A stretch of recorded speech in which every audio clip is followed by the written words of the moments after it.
and not even the dog that piss against the wall of Babylon shall escape this judgment. For I know what? I know that all of the youth shall witness the day that Babylon shall fall. Did you know that the prophetic dream that Nebuchadnezzar had in Daniel chapter 2 could have potential implications for us today?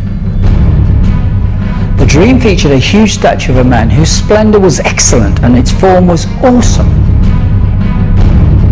And the head of the statue was of gold, its chest and arms of silver, its belly and thighs of bronze, its legs of iron, and its feet partly of iron and partly of clay.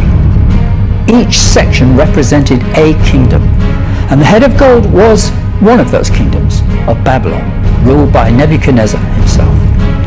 The second section, the chest and arms of silver, was to be a second inferior kingdom, which we are told in Daniel 5 was the Medo-Persian Empire.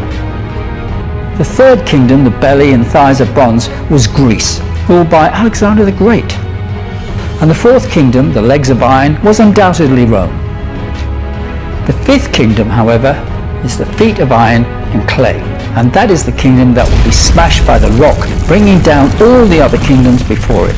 Daniel 2:34. Well, Babylon always promises the same thing, whatever iteration she takes. Of course, if you're in 96 AD, that's Rome. If you're in, and here goes back to wonky or janky interpretations of Revelation. If you've got a bad lens by which you approach the book, then the United States is sitting on a hill that's about, but if you're reading it honestly, right, this isn't some reference to Russia or China, like this is about us. Like the US is just as much Babylon. I often hear comparisons of the USA with Rome, and that the United States of America are the new Rome, decadent, old, corrupt, decayed, like the Western Roman Empire in the end stages of its existence. But is that true? 1. Social inequality. A feature that the United States shares with the late Roman Empire is a very large gap between rich and poor. 2. Bread and games, panem et circenses. The ancient Romans had the gladiatorial games, where famously the gladiators would combat against each other or against wild beasts to the death. Now you might think that modern Americans don't have an equivalent, but where indeed people are not killed for sports anymore, brutal fighting sports are still quite widespread. 3. Poverty. After the crisis of the 3rd century, but especially in the last decades of the Western Roman Empire, more and more people of the Imperium were poor and had to live on the lowest of the existence scale.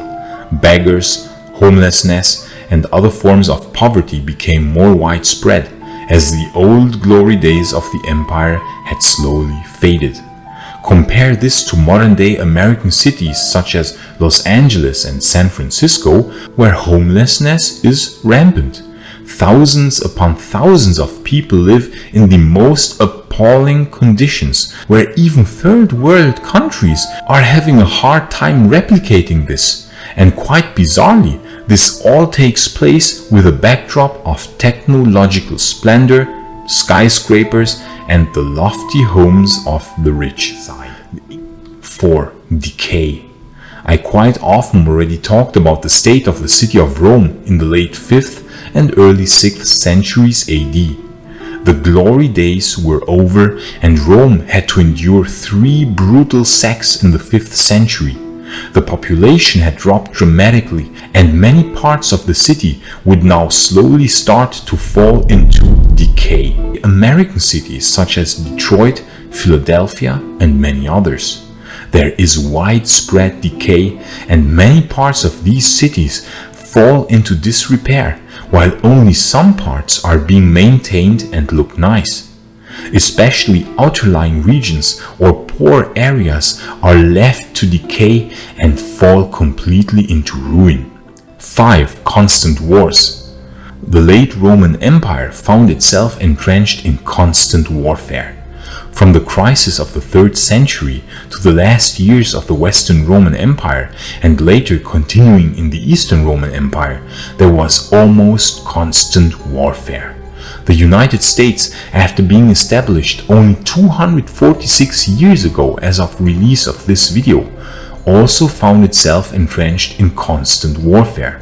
War of independence, war against the British, war against Mexico, war against the Native American population, then a great civil war, then war against the Spanish, then World War I, World War II, Korea, Vietnam, Iraq first time, Afghanistan, Iraq second time. If you would add up the duration of all of these wars, it would be around 150 years, more than half of the existence of that nation. 6. Social polarization. In the late Roman Empire, one would think that the Romans would have united against the barbarian invaders, but nay, they were busy fighting each other in endless civil wars and also fighting each other in everyday life, especially Christians versus pagans. They both blamed each other for the barbarian invasions, and there was massive social polarization in the last decades of the Western Roman Empire. We can witness something very similar in the current US, where there is growing polarization, not only with regard to its two largest parties that drift apart from the center more and more, but also among the general population, where an outright culture war is going on.